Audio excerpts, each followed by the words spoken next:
result. So, ito yung mga ingredients: mushroom, dates, sibuyas, manok, konting piraso, tsaka ito chestnut, asin. Meron pang ibang mamaya pero hindi ko pa nailabas. So, ayan. Simulan na natin. So, unang hakbang ay ibilis ako ng sibuyas.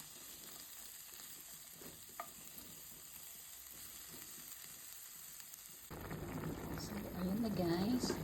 Nasa kalahating minuto pa tayo.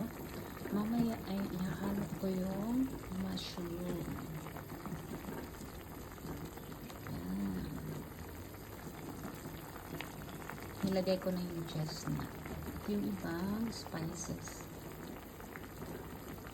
So, ngayon ay ilalagay ko na yung mushroom. Ito yung huling sangkap. Kasi mas madali itong maluto kaysa sa manok.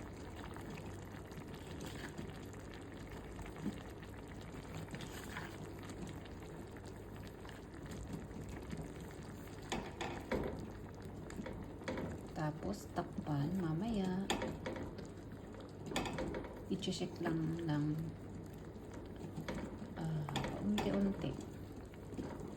Constant checking.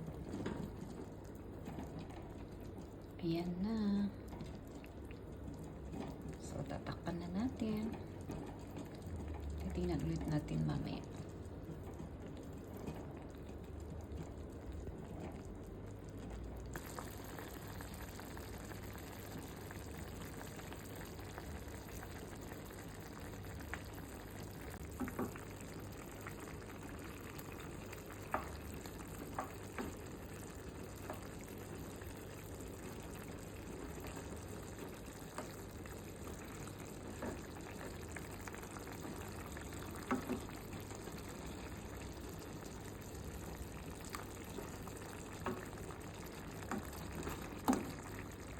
Maya-maya, ready na po ito. Pwedeng ulamin na pang agahan, tanghalian, o kaya hapunan. Ayan na, yun.